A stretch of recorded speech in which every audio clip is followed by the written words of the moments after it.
jërëjëf fii dañu taxaw ni mooy di Fayako univers santé ak Action ñoo ñëw avec njàppale Pape Matar Sarr pour jàppale population mu néew tey lu mat 400 personnes yu assisté nañ leen may leen ay médicaments initiative bi nag li ñu siy gërëm mooy dëgg-dëgg ñuy gërëm univers santé nga xam ne tey ñoom ñoo andi 30 médecins au niveau di Fayako aussi itam ñu ngi wax Pape Matar Sarr ñii def nañ action bu rëy moom itam def na si participation mais tey ñu bëri jóge nañ si village yu bëri ñëw rejoindre fii mais ñoom consulté nañ leen vraiment mais fi ñu mënoon a yem rek la ñu yem di des ñu bindal leen ay ordonnance kon ñu ngi ñaan li action la yoo xam ne population bi soxla nañ ko ñu ngi ñaan itam yàlla may ko kàttan jàppal ko mais mu mën a gën a jàppale askanam mu ñuy jàppale gaa waaye mu gën a dugg si biir ndax nit ñi soxla nañ faju bu baax avec ñii nag ku jàppalante ak ñoom amuñ sikk ne dina am réussite bu mag ndax tey depuis démb lañ fi ñëw fanaan fi yendu fi ngir rek askan bi rek te li tax ñu koy def yëpp mooy réussite Pape Matar Sarr ak ay famille kon tey képp ku ko gis si yéen xam ne ñii bëggoon nañ tey bés bii kenn ku bokk si famille Pape Matar Sarr mu teew fi gis action bi ñii di def ak volonté bi ñu am depuis démb ba léegi ñu nekk si dëkk bi di consulter di may ay garab vraiment amuñu seen fay kon ñu ngi lay ñaan rek lépp loo xam ne yàlla may na la ko si yéene bi nga am pour Fayako nga jàppalante ak ñii pour mu gën a yaatu prochaine année bi di ñëw dëkk bi fees del médecins yi gën a bëri garab yi gën a bëri ñu ngi ñaan ne képp koo xam ne am na ñoo xam ne am nañu fi ay maladies yoo xam ne dafa laaj ñu assister leen jàppale leen ñu ngi lay ñaan nga jàppale leen te yàlla rek tax ndax si population bi la ñu bokk instant bi mënalatuñu defal seen bopp dara ndax feebar bi leen jàpp am nañ yaakaar boobu si ndax yàgg nga di ñu jàppale kon ñu ngi lay gërëm di la sant waaye di gërëm président di gërëm ñi ngeen àndal yëpp mais di leen baalu ak encore ndax dëgg-dëgg nawet la ngeen gaare xuus ay géej jàll si ngir jàppale population bi rek loolu kenn mënu leen ko fay waaye yàlla moo am seen fay yàlla neen yàlla fay association bi yàlla na gën a yaatu ba wër àddina bi yëpp te avec Pape Matar Sarr gëm nañ ne dina wër île bi yëpp ndax dëgg-dëgg yéene mooy mu jàppale ñu dëkk si île bi yëpp loolu incha allah ñi pare nañ pour def ko moom itam yaakaar naa pare na pour def ko kon incha allah naan na ne l'avenir yëpp dina sotti incha allah. alors ñu gis ne également après consultation yi am na yenn xeetu jàngoro yu ñu détecté est-ce que pare ngeen pour accompagner ñi nga xamante ni ñoo ñu am jàngoro. waaw ñun suñu partenaire moom mooy Pape Matar Sarr bépp jafe-jafe bu ñu am li des si suñu dund moom lañ koy tawat liñ koy ñaanal kay mooy lépp luñ ko tawat yàlla may ko kattan may ko wërsëg bu ko mën a defee parce que tey jii Fayako tey mënatuñu dem fenn mënatuñu wuti dara fenn parce que avec Pape Matar Sarr ñëpp jàpp nañ ne lépp am na fi te gëm nañ ne itam lu fi amul dina fi am kon ñi fi am ay maladies yoo xam ne ay maladies chroniques lañ amuñ sikk ne balaa ngeen di fi ñëw déwén ngeen dégg ne Pape Matar Sarr jàppane na ne ba ñu faj seen feebar.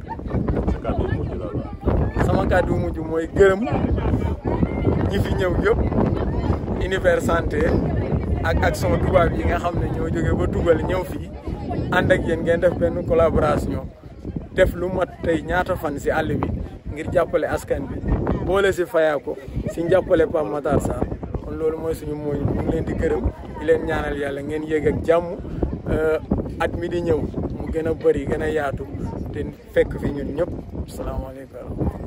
di remercier tey ñu ngi Fayako di remercier population de Fayako yëpp ñëw nañ fi tey pour terminer suñu caravane médicale 21e édition te ñu ñëwoon fii tey ci Fayako te lu mu gàtt war nañ fi mën a am ñeenti téeméer ñu ngi exploité rapport yi xëy na gën a génne yëpp dëgg la leer di remercier bu baax collaboration bi ñu am ak waa Seen Action waaye tamit ak ki nga xamante ne moo waral bés bi ñu koy wax Pape Matar Sarr ñu koy remercier ci dal bu ñu dalal ci dëkk bi waaye aussi gis nañ ne population bi ñëpp gis nañ ndax liggéey bi jaar na si yoon nag a été bon ci biir liggéey bi nag bon comme ni ko su waxee kii waxee ne loolu am nañ fi nag ay cas yoo xam ne vraiment dafa jaar suivi waaw bu jar suivi nag am na loo xam ne mën nañ ko def tey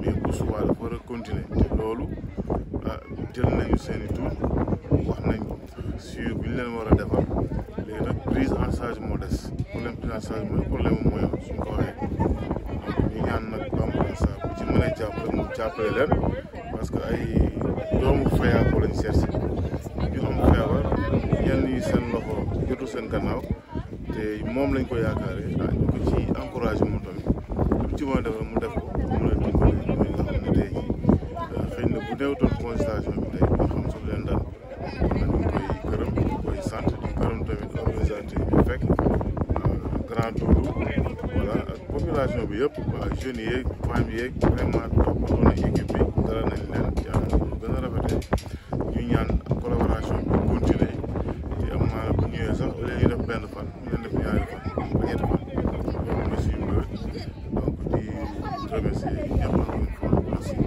Je suis Suzanne Valogne, la présidente de Senaction. Et c'est donc Eva qui est avec moi, qui est notre pôle com, et Lucas qui est notre vice-président. On est les partenaires de Ciné Univers Santé pour cette caravane. Comment vous appréciez ces jours d'aujourd'hui? Alors déjà, on a beaucoup apprécié l'accueil. On a vraiment eu un accueil très chaleureux du village. On remercie aussi tous les organisateurs d'avoir permis notre venue ici.